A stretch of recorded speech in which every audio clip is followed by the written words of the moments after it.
ধরেন tourist visa হয়ে গেছে, যে কোনো দিন ঘোষণা আসতে পারে। আসসালামু আলাইকুম। আজকের টপিক ট্যুরিস্ট ভিসা এবং ভারতীয় ভিসা।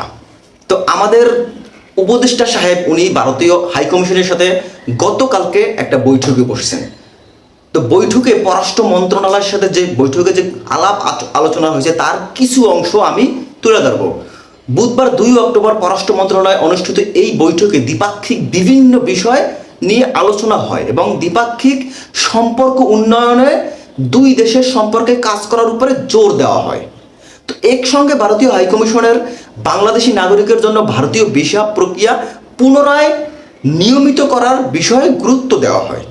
তো পররাষ্ট্র মন্ত্রণালয় এক সংবাদ বিজ্ঞপ্তিতে এ তথ্য জানায়। বিভিন্ন দ্বিপাক্ষিক বিষয় নিয়ে আলোচনা হয়। দ্বিপাক্ষিক সম্পর্ক উন্নয়ন দুই দেশের সম্পর্কে কাজ করার অঙ্গীকার ব্যক্ত করেন কিন্তু দুই দেশের যে যারা নীতি নির্ধারক আছেন তারা, যেরকম ভারতের হাই কমিশন এবং কমিশনার এবং বাংলাদেশের কিন্তু পররাষ্ট্র উপদেষ্টা। তো উল্লেখ্য যে সম্প্রতি যে চিকিৎসার প্রয়োজন ছাড়া আপাতত বাংলাদেশের নাগরিকের ভিসা নয়, এই বিষয় কিন্তু তাদের মাঝে কথা হয়েছে।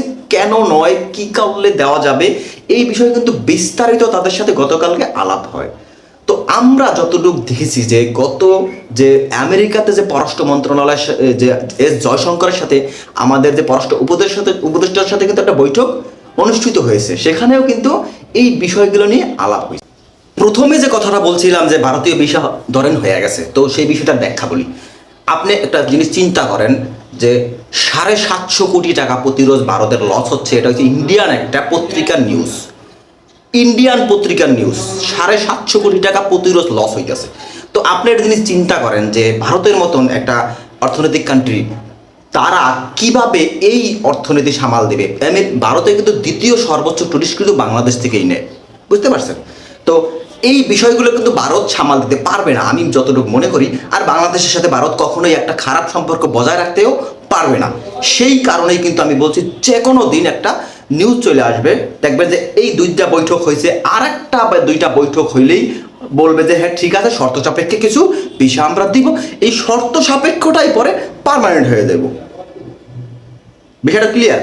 আর যারা এই মুহূর্তে প্রস্তুত হইতেছেন তারা আসলে ভ্রমণ যে শিডিউল অথবা ভ্রমণ যেখানে যাবেন সেই এরিয়াটা একটু সিলেক্ট করে নিয়েন, কারণ আপনি কিন্তু পরবর্তীতে সেই এরিয়ায় যান যেখানে আপনি নিরাপদ।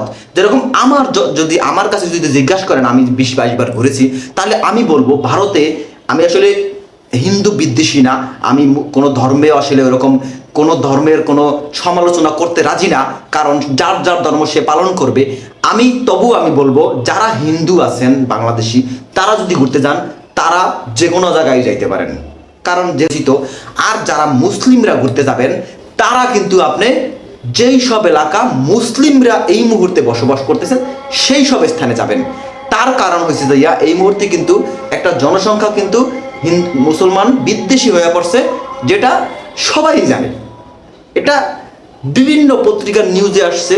আপনি কাশ্মীর যান বা আপনার মিজোরামে যান, মিজোরামে যেরকম খ্রিস্টান জনসংখ্যার বেশি, ঠিক আছে? তো আমি কোনো ধর্মর বিষয়ে কথা বলবো না, জাস্ট একটা উপদেশ শুধু, যে আপনি যদি যান তাহলে যেন আপনার যে সম্প্রদায় যেখানে বাস করে সেইখানে যান, ঠিক আছে?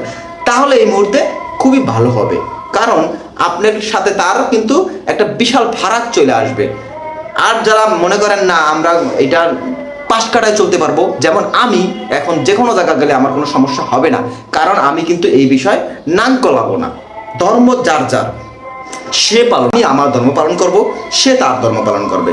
সেক্ষেত্রে একটা আগ বাড়ায় কথা বলা বা একটা মানে কানাঘোষা করা, এটা কিন্তু ভালো না। এটা অনেকেরই অভ্যাস আছে, তার জন্য এই উপদেশটা দেওয়া হইলো।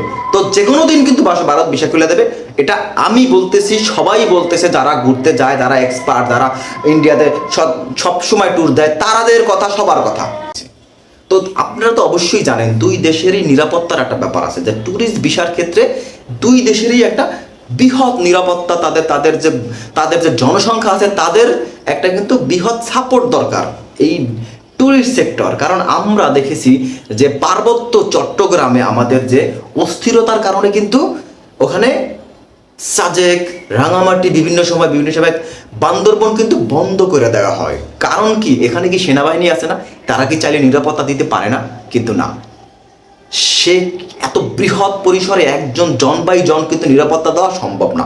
যদি ওইখানকার যারা বাসিন্দা আছে তাদের যদি পজিটিভ সাইন যদি না পাওয়া যায় বা তাদের মেন্টালিটি যদি চেঞ্জ না হয়, তাহলে কিন্তু আপনার ভারতও ভিসা দেবে না, বাংলাদেশও ভিসা দেবে না। কারণ এই মুহূর্তে কিন্তু বাংলাদেশ বিরোধী কিন্তু অনেক স্লোগান ভাইরাল হয়েছে। আমি বারবারই বলতেছি যে ভারত বিরোধী অনেক স্লোগান ভাইরাল হয়েছে, এগুলো কিন্তু গ্রামগঞ্জে একদম মফস্বলে চলে গেছে। তার জন্য ট্যুরিস্ট ভিসা, ট্যুরিস্টরা এই মুহূর্তে কিন্তু ভারতে নিরাপদ নয়। যতই তারা বলুক বাংলাদেশে অরাজকতা, বাংলাদেশে হ্যান ত্যান, আসলে কিন্তু এটা আসল কারণ না। আমি যতটুকু মনে করি, আপনি কি মনে করেন এটা কিন্তু কমেন্টস করে জানাবেন। কারণ যতই তারা বলুক যে বাংলাদেশের নিরাপত্তা, বাংলাদেশের এখন পর্যন্ত অস্থিতিশীলতা, এখন কিন্তু বাংলাদেশে কোনো অস্থিতিশীলতা নেই। এখন যা আছে তাদের যে আমাদের দেখবেন, আমাদের ভিডিওর নিচে যত কমেন্ট, ভারতীয় কমেন্টগুলো আসে, প্রতিটা কমেন্ট কিন্তু বিদ্বেষমূলক। প্রতিটা কমেন্ট যে আসলে হ্যান করে দেবো, ত্যান করে দেবো, মানে বিভিন্ন বিষয় কিন্তু তারা কিন্তু কমেন্টস করতেছে। এটা আমার কথা না, আপনারা কমেন্টসগুলো আমি কমেন্টসে প্রমাণ দিতে পারবো। তো আপনারা যারা এই মুহূর্তে মেডিকেল বিষয় যাইতেছেন তারা কিন্তু সাবধান।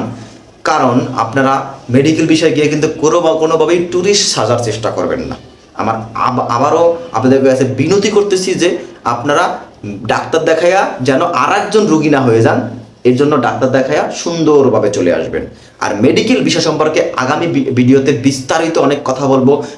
কী করলে আপনি মেডিকেল বিষয় তাড়াতাড়ি পাবেন, কোথায় ডাক্তার দেখাইলে আপনার ভালো হবে, এই রোগ বিষয়ে আমরা কথা বলবো। রোগ বিষয় কি, যে কোন হসপিটাল কিসের জন্য স্পেশাল, এই বিষয়ে কথা বলবো। আমি যেহেতু ভারতের প্রায় 2-3টা রাজ্য ডাক্তার দেখাই আসছি, সেক্ষেত্রে আমি মোটামুটি জানি। তারপর আমরা এক্সপার্ট থেকে আমরা সলিউশন নিব ইনশাল্লাহ। আজকে এ পর্যন্তই, আল্লাহ হাফেজ।